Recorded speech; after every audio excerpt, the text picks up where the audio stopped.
Hello friends, हमारे YouTube channel में आपका स्वागत है। मेरा नाम है राकेश सैनी। दोस्तों, अब्बा तंत्र में हम देख रहे थे नदियों का चैप्टर, जिसमें सिंधु नदी मैंने पिछली वीडियो में करा दी है। आज का अपना टॉपिक रहेगा गंगा नदी तंत्र।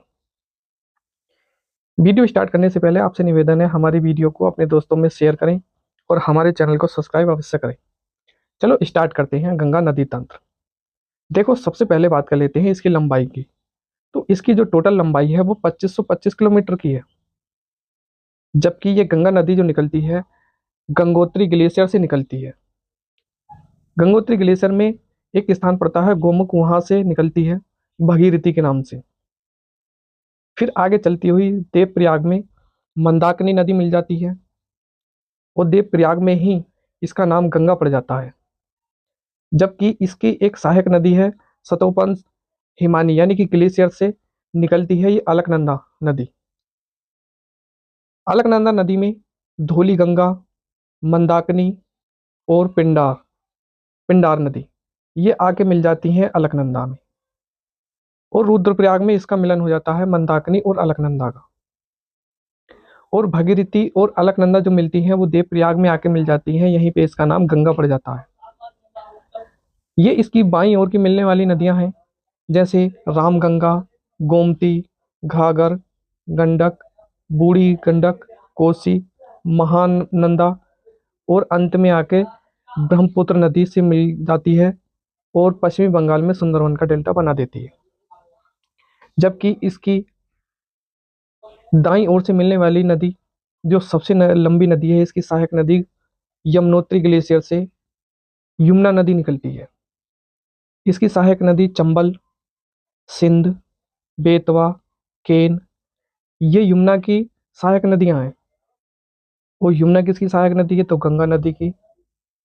ये गंगा और यमुना कहाँ जाके मिलती हैं? तो ये प्रयागराज में संगम बनाती हैं।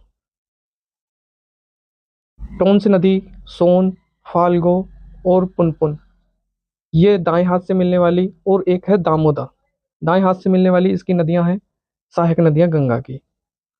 और दुनिया का सबसे बड़ा डेल्टा पश्चिमी बंगाल में सुंदरबन का डेल्टा, वहां पे जाकर बंगाल की खाड़ी में मिल जाती है। अब इसकी थ्योरी बेस देख लेते हैं।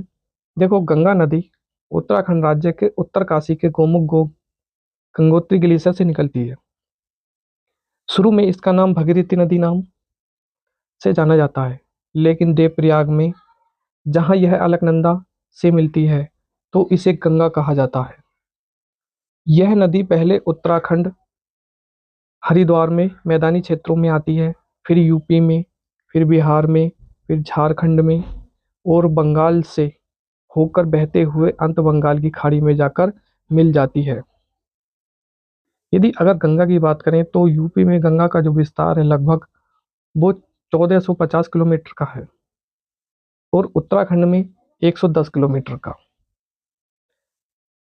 और बात कर लें, गंगा नदी बंगाल के मालदा जिले में दो भागों में बट जाती है, एक नाम हुगली और भगीरथी। यही भगीरथी जब बांग्लादेश में प्रवेश करती है तो पद्मा कहा जाता है इसको। जब यह ब्रह्मपुत्र से मिलती है तब भी इसका नाम पद्मा ही रहता है, लेकिन यह मेघना नदी से मिलती है तब इसका नाम क्या पड़ जाता है? मेघना पड़ जाता है। देखो, मालदा जिले में बंगाल में यहाँ धारा है, यहाँ से हुगली नदी बहती है एक धारा, और उसके बाद में आगे चलते हुए भगीरथी गंगा नदी पर ही एक नहर निकाली है और उस नहर पर फरक्का बांध बना है। ये मुर्शिदाबाद में है स्थित, और कलकत्ता में हल्दिया बंदरगाह है इसी इसी नहर पर बनाया गया है हुगली नदी पर।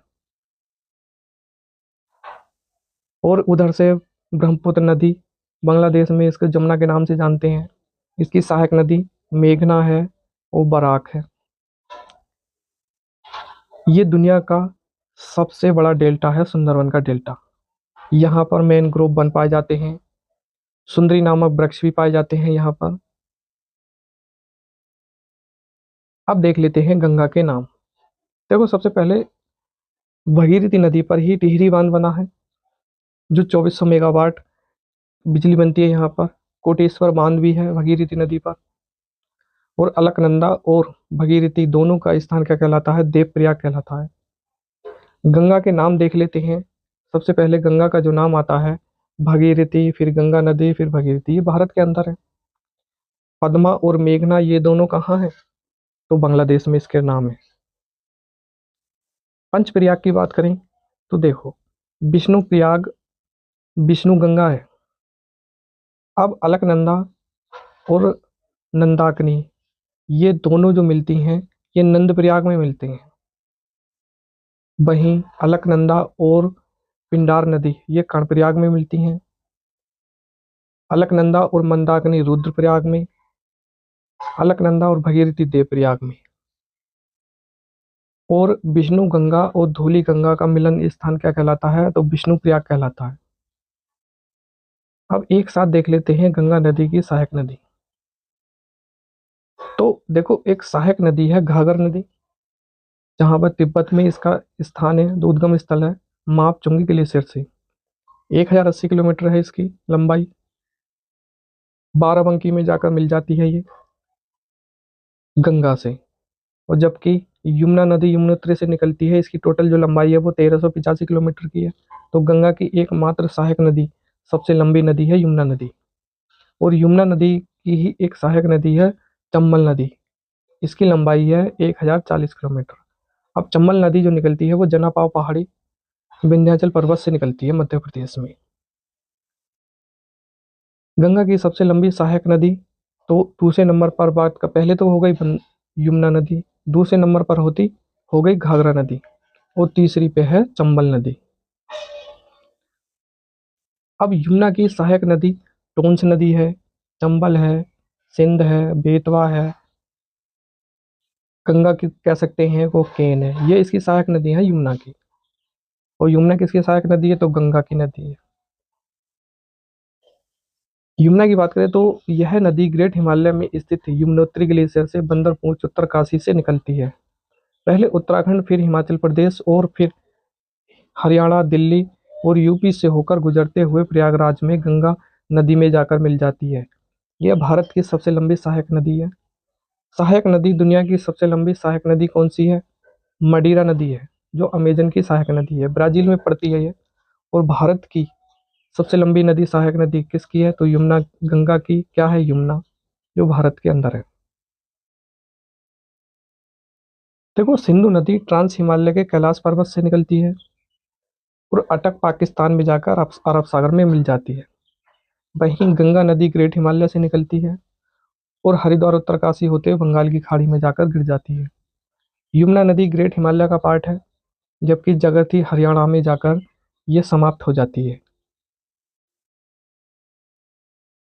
और ब्रह्मपुत्र की बात करें तो ब्रह्मपुत्र ट्रांस हिमालय कैलाश पर्वत से निकलती है और सदिया में मैदानी भाग होते हुए बंगाल की खाड़ी में जाकर गिर जाती है।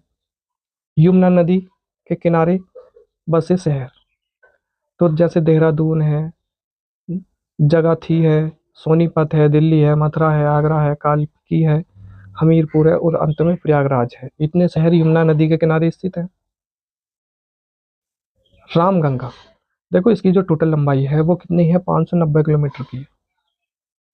यह नदी मध्य हिमालय के कुमाऊं श्रेणी से निकलती है और फर्रुखाबाद यानी कि यूपी में गंगा में जाकर मिल जाती है।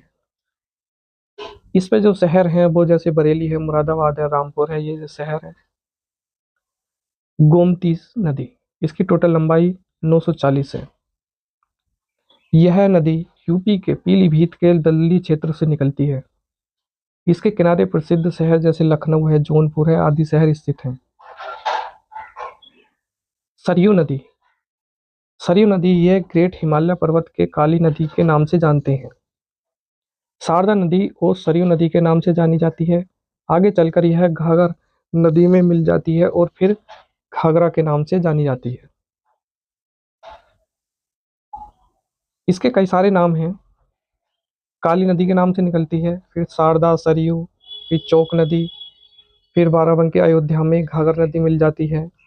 उसके बाद में घाघर नदी के नाम से जानते हैं, और बिहार में छपरा में जाकर एक बड़ा विशाल स्वरूप दिखाती है, और अंत में कहाँ गिर जाती है? बंगाल की खाड़ी में जाकर गिर जाती है। घाघर नदी, इसकी जो टोटल लंबाई है 1080 है। माप चुंगी ग्लेशियर तिब्बत से निकलती है। करनाली नदी, घाघर नदी बहराइच में, फिर बाराबंकी में मिल जाती है, फिर ऐसे हुए होते हुए छपरा बिहार में, मतलब गंगा में जाकर मिल जाती है। अगर इसकी और बात करें तो यह तिब्बत में स्थित माप चुंगी ग्लेशियर से निकलकर पर्वतीय क्षेत्रों में कार्नाली नदी के नाम से जानी जाती है। जैसे यूपी में तराई क्षेत्रों में प्रवेश करती है तो इसे घाघर नाम दिया जाता है। यह सरयू में मिल जाती है और घाघरा के नाम से जाना जाता है। यह भारत की दूसरी लंबी सहायक नदी है और गंगा की बाएं तट की सबसे लंबी सहायक नदी है। अंत में बात कर लेते हैं गंगा की सहायक नदी, गंडक, बूढ़ी गंडक, कोसी और महानंदा। महानंदा की बात करें तो यह बंगाल के दार्जिलिंग की पहाड़ी से निकलती है और गंगा नदी में मिल जाती है। यह बाएं तट से गंगा नदी में मिलने वाली गंगा की अंतिम सहायक नदी है। ये गंडक और बूढ़ी गंडक, कोसी, ये तीनों उत्तर बिहार के लिए गंभीर चुनौती मानी जाती है।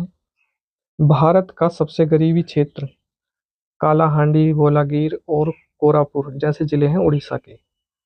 दूसरा सबसे गरीब क्षेत्र उत्तर पूर्वी बिहार के तहत आता है। कोसी और गंडक ये पूर्ववर्ती नदियां हैं। ये दोनों हिमालय के उत्पत्ति के समय की नदियां हैं, ये माना जाता है। विश्वासघाती नदी की बात पकड़े, यानी कि दल बदलू नदी, ऐसी नदियां जो अपनी धारा बदलती रहती हैं उसे दल बदलू कहते हैं, जैसे कोसी। दुनिया की अगर सबसे अधिक विश्वासघाती नदी है तो हुगली नदी है, घाघर नदी है, कोसी नदी है और गंडक नदी है। और अंत में अगर बात करें तो दुनिया में सबसे अधिक जो बाढ़ आती है वो बांग्लादेश और भारत के तहत ही आती है।